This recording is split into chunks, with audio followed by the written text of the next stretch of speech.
अस्सलाम वालेकुम आदाब नाज़रीन, न्यूज़ सेंटर में आपका बहुत बहुत इस्तकबाल है। मैं हूं आपका मेज़बान इदरीस फलाही और मेरे साथ हैं अत्याब मुजीब। शाम के ठीक 6 बज चुके हैं और हम हाजिर हैं आज की 5 बड़ी खबरों के साथ ही 10 बड़ी सुर्खियों से भी आपको आगाह करेंगे। लेकिन सबसे पहले 5 अहम बड़ी खबरें।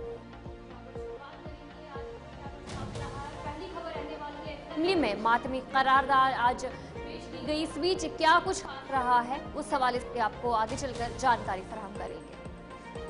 इसके अलावा आपको यह भी बताएंगे कि पाकिस्तान से अब मुज़ाकरात नहीं।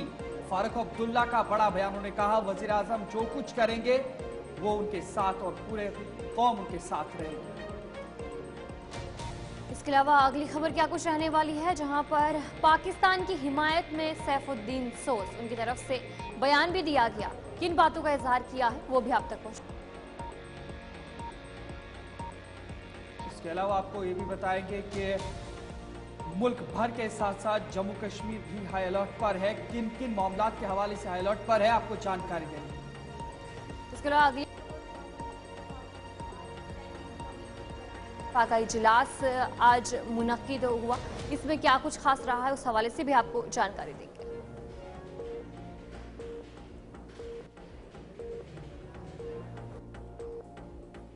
इसके अलावा आपको यह भी बताएंगे कि भारतीय हुकूमत ने साइबर सर्जिकल स्ट्राइक किया है। 16 पाकिस्तानी यूट्यूब चैनल्स को बंद कर दिया गया है। क्या कुछ वजूहात हैं, इन तमाम चीजों के हवाले से आपको जानकारी देंगे। ये आज की बड़ी कुछ खबरें हैं, इनकी तफसीलात में जाने से पहले आपको 10 बड़ी सुर्खियों से आगाह करते हैं।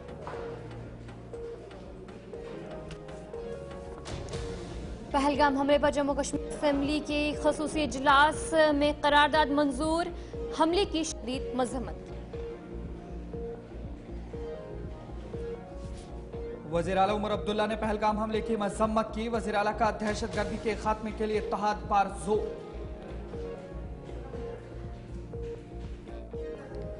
हम कभी भी पाकिस्तान के साथ नहीं जाएंगे। जम्मू कश्मीर में हिंदू मुस्लिम सिख ईसाई इत्तेहाद मजबूत है, फारूक अब्दुल्ला का बयान। स्कूल के औकात में तब्दीली। जम्मू सूबे में यकम मई से सुबह 8 बजे से दोपहर 2 बजे तक स्कूल खुले रहेंगे।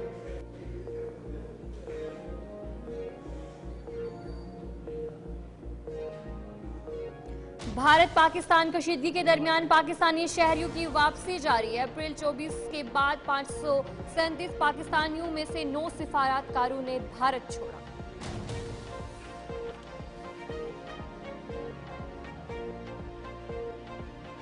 पहलगाम हमले के बाद हिंदुस्तान की पाकिस्तान पर लगातार कार्रवाई। एक और कार्रवाई, शुएब अख्तर समेत 16 बड़े यूट्यूब चैनल्स को किया ब्लॉक।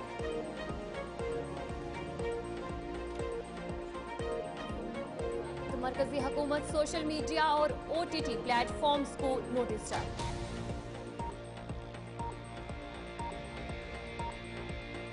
फ्रांस से 26 राफेल M की खरीदारी करेगा हिंदुस्तान। 63,000 करोड़ रुपए के मुआहदे पर दस्तखत आज। दिल्ली के रोहिणी में शदीद आतिशबाजी में 800 जगह जलकर खाक, 2 बच्चों की दर्दनाक। दिल्ली में शदीद गर्मी से राहत मिलने की उम्मीद। आंधी बारिश का अलर्ट भी जारी। तो चलिए, ये थी कुछ बड़ी 10 खबरें। अब दीगर खबरों की तरफ भी रुख करेंगे। शुरुआत करेंगे जम्मू कश्मीर असेंबली में आज पहलगाम के खिलाफ मातमी करारदाद पेश की गई। जहां पर जितने भी अराकीन थे उन्होंने इस मौके पर पहलगाम हमले की मजम्मत की और उस बीच वज़ीर आला उमर अब्दुल्ला ने भी ऐवान से खिताब किया, जहां पर उन्होंने दहशतगर्दी के खात्मे के एतहाद पर जोर दिया। जी बिल्कुल, आपको ये बताएंगे कि इस सिलसिले में रियासती दर्जे के हवाले से भी कुछ मेंबर असेंबली ने बात की थी। लेकिन उस सिलसिले में उन्होंने कहा, वज़ीर आला ने साफ तौर पर यह कहा कि इस वक्त फिलहाल रियासती दर्जे की बहाली का मुतालबा मुनासिब नहीं है। पहलगाम हमले को लेकर बुलाया गया खुसूसी असेंबली इजलास आज सुबह 10:30 बजे शुरू हुआ, जिस दौरान असेंबली का इजलास शुरू होते ही हमले में जाम हक अफराद को खिराज अकीदत पेश करते हुए खामोशी इख्तियार की गई। जिसके बाद जम्मू कश्मीर असेंबली के स्पीकर अब्दुल रहीम राथर ने कहा कि असेंबली का इजलास 22 अप्रैल को पहलगाम में दहशतगर्दों के हमले के बाद आज बुलाया गया। उन्होंने कहा कि ये असेंबली ऐवान पहलगाम हमले में हिलाक होने वालों को खिराज अकीदत पेश करता है और वो इस हमले की शदीद मजम्मत करते हैं। जी बिल्कुल, जहां पर आज जो इजलास बुलाया गया पहलगाम में जो ये दहशतगर्दाना हमला हुआ, जिसके बाद खसूसी इजलास आज बुलाया गया और इसी बीच जो स्पीकर है अब्दुल रहीम राठौर, उन्होंने मरकजी हुकूमत से अपील की कि जम्मू कश्मीर से ताल्लुक़ रखने वाले जितने भी तुलबा है, ताजिर है जो कि बाकी रियासत में काम कर रहे हैं, तो उनकी जो हिफाजत है उन्हें भी यकीनी बनाया जाए। और साथ ही साथ इसी बीच जम्मू कश्मीर के वज़ीर आला उमर अब्दुल्ला ने भी खिताब किया, जहाँ पर उन्होंने कहा कि इस वक्त रियासती दर्जा मांगना शर्मनाक होगा। उन्होंने कहा कि 26 अफराद की हलाकत के बाद वो किस मुँह से रियासत का दर्जा मांगेंगे। उन्होंने कहा कि 22 में जो पूरा मामला पेश आया और 21 साल के बाद ये इतना बड़ा हमला हुआ और पूरा मुल्क जो है इस वक्त गम में डूबा है, गुस्से में डूबा है और गुस्से का इजहार कर रहा है। और उन्होंने मुतासरा खानदान से माफ़ी मांगने के लिए कहा कि उनके पास अल्फाज नहीं। बिल्कुल, वज़ीर आला उमर अब्दुल्ला की जानिब से क्या कुछ कहा गया, थोड़ा सा आपको सुनाते हैं।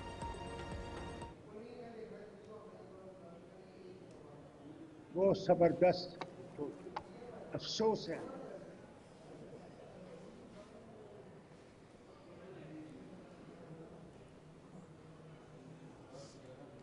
जी बिल्कुल, जहां पर जो आज ये करारदाद पेश की और इसी बीच फारूक अब्दुल्ला की बात करेंगे तो उन्होंने भी इस मौके पर जो अफसोस का इजहार किया है। उन्होंने कहा कि पड़ोसी मुल्क ने इंसानियत का कत्ल किया है। उन्होंने कहा कि पाकिस्तान के साथ कभी भी जम्मू कश्मीर के लोग नहीं जाएंगे।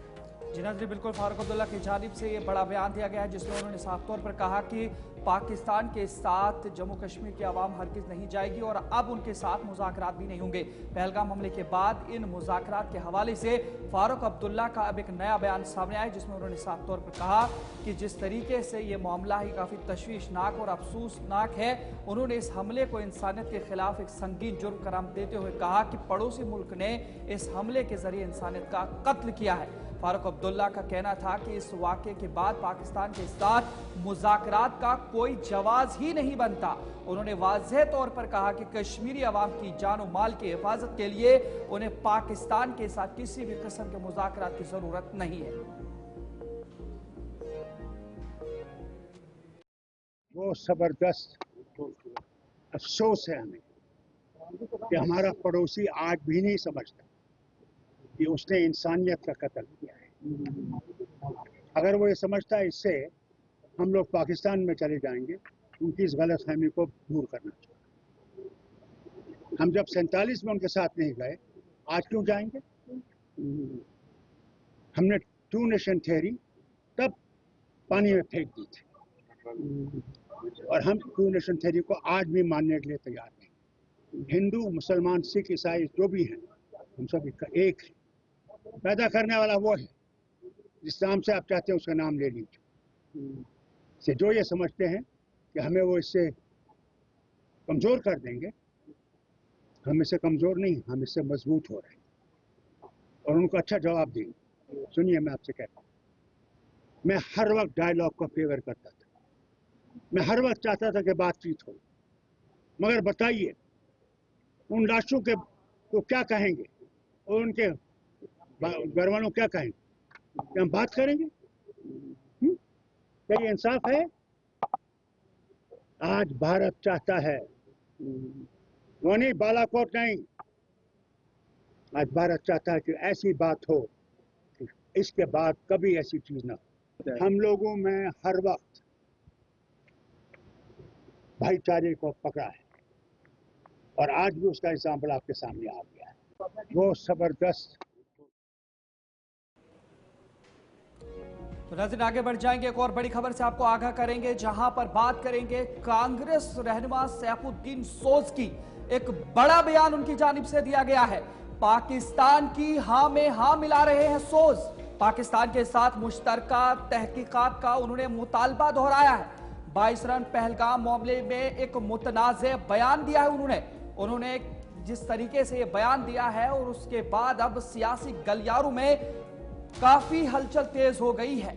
आपको बताएंगे कि प्रोफेसर सैफुद्दीन सैफ साबिक मरकजी वजीर भी रह चुके हैं और ये कांग्रेस से ताल्लुक रखते हैं। जी बिल्कुल, उनकी तरफ से जो ये बयान दिया गया,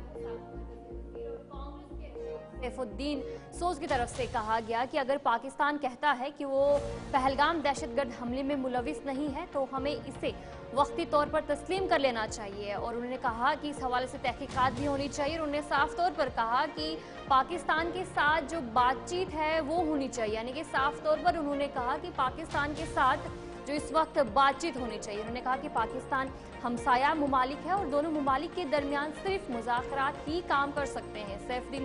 सैफुद्दीन सोज ने कहा कि पहलगाम में जो कुछ हुआ काफ़ी अफसोसनाक है और नाकाबिल कबूल है। और उन्होंने कहा कि भारत और पाकिस्तान दो हमसाया मुमालिक है, हमसाया कभी तब्दील नहीं हो सकता। और उन्होंने कहा कि आखिरकार भारत और पाकिस्तान के दरमियान जो भी चीज़ है और इसका हल जो है मुज़ाकरात है। उन्होंने कहा कि मुज़ाकरात और बहस कोई फौजी हल नहीं और कोई इस्लाह और कोई तलवार नहीं, सिर्फ बातचीत ही इस मौके पर करनी चाहिए। उनकी तरफ से जो बयान दिया गया उसके बाद अलग अलग जो सियासी उनकी तरफ से रद्द-ए-अमल भी सामने आया। उन्होंने कहा कि पाकिस्तान को बार बार मुज़ाकरात के हवाले से ही बात की जाती थी, यानी कि बातचीत की ही बात हिंदुस्तान में की जाती थी, लेकिन कोई भी बात काम नहीं आई है तो मुज़ाकरात का कोई हल नहीं। यानी कि इस बयान के बाद काफ़ी ज़्यादा हलचल भी देखने को मिली, जहां पर सैफुद्दीन सोज की तरफ से जब कहा कि बातचीत होनी चाहिए, उसके बाद कई ऐसी सियासी जमातें हैं जहां उन्होंने इस मौके पर अपना जो ख्याल है, जो रद्द-ए-अमल है, वो भी जाहिर किया है कि पाकिस्तान के साथ बातचीत नाकाबिल कबूल है। और जिस तरीके से पहले भी डॉक्टर फारूक अब्दुल्ला की तरफ से कहा गया है कि वो पहले भी इस बात पर जोर देते थे कि पाकिस्तान के साथ बातचीत होनी चाहिए, लेकिन फिलहाल ये कोई हल नहीं है। लेकिन दूसरी जानिब सैफुद्दीन सोज है, वो इस बात पर जोर दे रहे हैं कि पाकिस्तान के साथ बातचीत ही होनी चाहिए। जी बिल्कुल अतिया, जहां पर आपने कहा कि डॉक्टर फारूक अब्दुल्ला ने भी अपना बयान बदल दिया है। उन्होंने कहा कि पाकिस्तान के साथ अब मुज़ाकरात नहीं, लेकिन वहीं पर अगर बात करें अब कांग्रेस इस तरीके से बयान दे रही है, जहां पर सैफुद्दीन सोज की जानिब से ये बयान दिया गया कि पाकिस्तान के साथ मुज़ाकरात ही हल हो सकता है। जहां पर पहलगाम हमले के बाद देखने को मिल रहा है कि लगातार जो कार्रवाई है, तहकीकात की जा रही है और मीटिंगों का सिलसिला भी बैक टू बैक देखने को मिल रहा है। और वहीं पर आज दिल्ली में पार्लियामेंट्री स्टैंडिंग कमेटी बराए दिफा का इजलास जो है मुनक्किद हुआ और पहलगाम हमले के हवाले से इस मौके पर बातचीत की गई। कमेटी के चेयरमैन राधा मोहन सिंह की सदारत में मीटिंग हुई है और पहलगाम हमले के हवाले से इस पर तबादले ख्याल किया गया। बिल्कुल इस मीटिंग के हवाले से बताया जा रहा है कि हिज़्ब इख्तिलाफ लीडर राहुल गांधी भी इस इजलास में मौजूद रहे। और साथ ही आपको बताएंगे कि पार्लियामानी दिफाई कमेटी का इजलास पार्लियामेंट हाउस इंडेक्स में मुनाकिद किया गया। पार्लियामानी दिफाई कमेटी के चेयरमैन राधा मोहन सिंह और दीगर रहनुमा, जिनमें कांग्रेस के रहनुमा राहुल गांधी भी शामिल हैं, इजलास में शिरकत के लिए पहुंचे। लोकसभा में अपोजिशन लीडर और कांग्रेस के MP Rahul Gandhi parliament house index पहुंचे। इस इजलास में पहलगाम हमले पर तबादले ख्याल और बातचीत भी हुई है, इस सिलसिले में जानकारी मिली है। जी बिल्कुल, जहां पर जिस तरीके से पहलगाम हमले के बाद देखने को मिल रहा है कि लगातार तबादला ख्याल किया जा रहा है कि आखिर जो अगला कदम क्या कुछ रहने वाला है और किस तरीके से जम्मू कश्मीर में जो सिक्योरिटी है उसे सख्त बनाया जाए, क्योंकि कहीं ना कहीं जब ये हमला पेश आया तो सिक्योरिटी पे भी कई सवालात ज़रूर खड़े हुए और उसके बाद इस मौके पर लगातार जो बातचीत है, जो मीटिंग का सिलसिला है वो देखने को मिल रहा है। और जम्मू कश्मीर में भी जो लगातार कार्रवाई है वो तेज़ हो रही है और उसी बीच जो एक अहम मीटिंग है दिल्ली में पार्लियामानी स्टैंडिंग कमेटी बराए दिफाई इजलास आज मुनक्किद हुआ और इस मौके राहुल गांधी भी वहां पर पहुंचे और जम्मू कश्मीर के बाद सूरत हाल पर तबादला ख्याल किया गया और हिकमत अमली पर भी बातचीत की गई कि आखिर आने वाले वक्त में क्या कुछ इकदाम इस हवाले से उठाए जाएंगे। दिल्ली में आज ये मीटिंग जो है अहम मीटिंग हुई और इस मीटिंग में राहुल गांधी भी मौजूद रहे और ख्याल है वो इस मौके पर किया गया। जी बिल्कुल अतिया, जहां पर बात करेंगे तो आज जो स्टैंडिंग कमेटी बराए दिफा है उनकी जानिब से एक इजलास बुलाया गया था, जहां पर कई सियासी लीडरान भी इस इजलास में मौजूद रहे।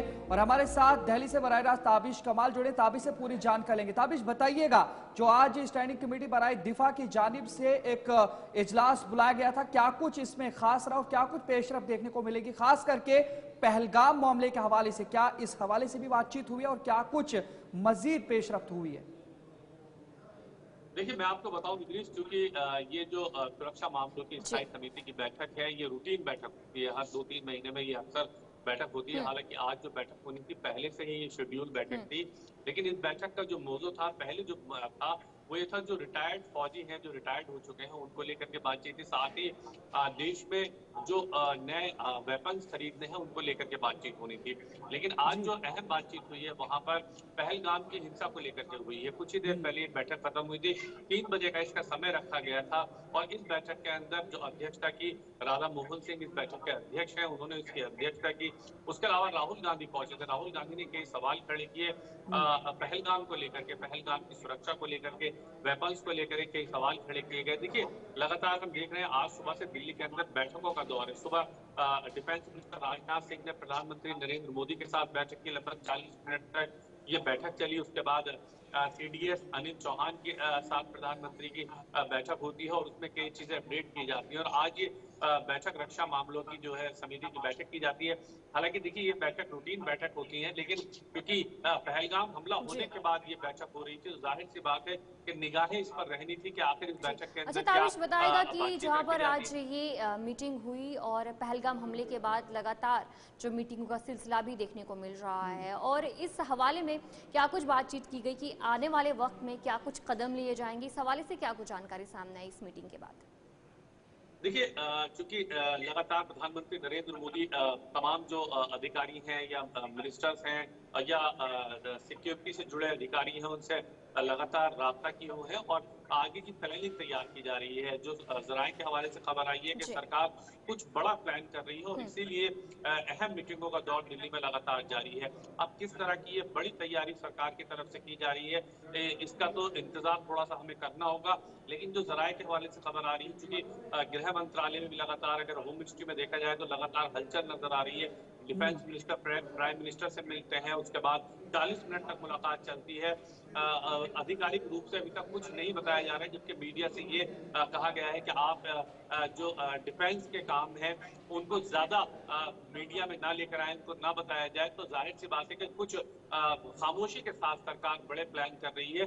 इसका इंतजार करना होगा, क्योंकि आज की जो बैठक हुई है, लगातार जो 2-3 बैठकें आज ये दिन भर रही हैं, हो सकता है कि कल तक कुछ कड़ा एक्शन हमें देखने के लिए मिल सकता है। लेकिन वो किस तरह का एक्शन होगा, वो डिफेंस के चलते, डिफेंस की सिक्योरिटी के चलते, वो तमाम डिफेंस के जो एक्शन है उनको डिस्क्लोज मीडिया के सामने नहीं किया जा रहा है कि आखिर किस तरह के ये एक्शन होने वाले हैं। बहुत बहुत शुक्रिया ताबिश कमाल जानकारी पहुंचाने के लिए। तो आप सुन रहे थे दिल्ली से बराए हमारे साथ ताबिश कमाल जानकारी पहुंचा रहे थे, खास करके जो स्टैंडिंग कमेटी बराए दिफा है उनके यहाँ पर सिक्योरिटी के हवाले से, और ख़ास करके जो ये हमला हुआ पहलगाम के अंदर और इन तमाम चीज़ों के हवाले से क्या कुछ अगला कदम भारत की जानिब से रह सकता है, और तहकीकात के हवाले से क्या कुछ किया जाएगा, इन तमाम चीज़ों के हवाले से ये इत्तलात मिल रही हैं कि वहाँ इस मीटिंग के अंदर बातचीत हुई है। ताहम ये मीटिंग अभी तक इसके अंदर क्या कुछ हुआ है मुकम्मल तरीके से निकल के सामने नहीं आया। जैसे आता है आप तक मुकम्मल पहुँचाने की कोशिश करेंगे, लेकिन जो जराये की जानिब से खबरें इत्तलात मौसूल हुई हैं वो हमने आप तक पहुँचाई। आगे बढ़ जाएंगे, आपको इसी तरीके से बताएंगे मुल्क भर के साथ साथ जम्मू कश्मीर भी हाई अलर्ट पर है। मुख्तलिफ सयाहती मकामात पर आर्जी पाबंदी आयद की गई है।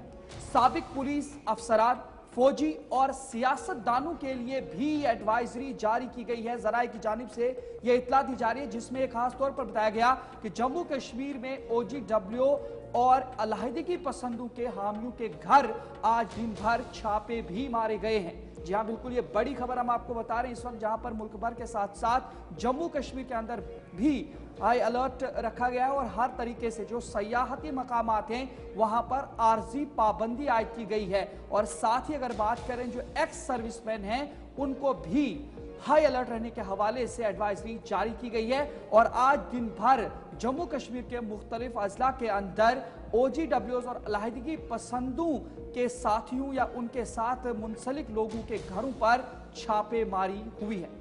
जी बिल्कुल, जहां पर इंतज़ामिया की तरफ से फ़िलहाल जो अलर्ट है वो जारी कर दिया गया है, और जहां पर पहलगाम हमले के बाद जो बड़ी कार्रवाई की गई और इंतज़ामिया ने जितने भी ऑफबीट मकामात है वहां पर फ़िलहाल आर्जी तौर पर पाबंदी लगा दी गई है। सयाहत पर फ़िलहाल जो कदम लिया गया है, अचबल, कोकरनाग, दूध पथरी जैसे मकामात है जहां फिलहाल इंतजामिया की तरफ से पाबंदी आयद कर गई है और जिस तरीके से जो सयाह हैं उनकी हिफाजत के लिए ये सारी चीज़ें की गई हैं ताकि आने वाले वक्त में फिर से कोई वैसा जो मामला है वो पेश ना आए। और इसके अलावा पुलिस की तरफ से भी देखने को मिल रहा है कार्रवाई की गई है और बताया जा रहा है कि डोडा या भद्रा मार कार्रवाई है वो पुलिस की तरफ से फिलहाल की जा रही है। यानी कि कहीं ना कहीं देखने को मिल रहा है कि जो पहलगाम हमला पेश आया और पुलिस और सिक्योरिटी फोर्सेस जो है और इसके अलावा जो सिक्योरिटी है उसे भी मजीद बढ़ा दिया गया।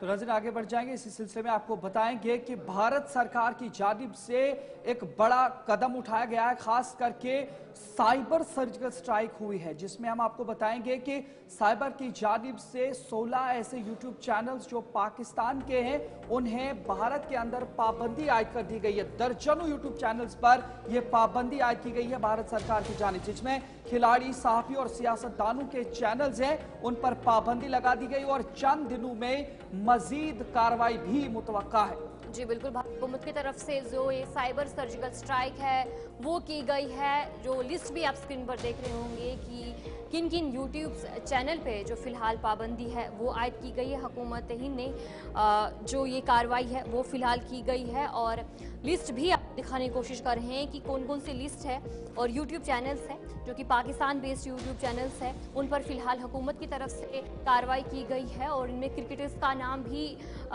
शामिल है और इसके अलावा जो न्यूज़ चैनल्स हैं पाकिस्तान के उनका भी नाम शामिल है और जहाँ पर बताया कार्रवाई की जा सकती है। जी नाज़रीन, बिल्कुल आपको बताएंगे कि ये जितने भी चैनल्स हैं ये भारत के खिलाफ इश्तियाल अंगेज, झूठा प्रोपेगेंडा और गुमराहकुन और फिरका वाराना हम आंगी को फैलाने की कोशिश कर रहे थे और उसके बाद इन तमाम चीज़ों पर पाबंदी लगा दी गई है। तो नाज़रीन, न्यूज़ सेंटर में फिलहाल इतना ही। इदरीस फलाही और अतिया मुजीब को इजाज़त दीजिए। कल इस वक्त हम आपके साथ फिर मुलाकात करेंगे। गुलिस्तान न्यूज़ पर न्यूज़ का सिलसिला जारी रहेगा। अल्लाह हाफिज़।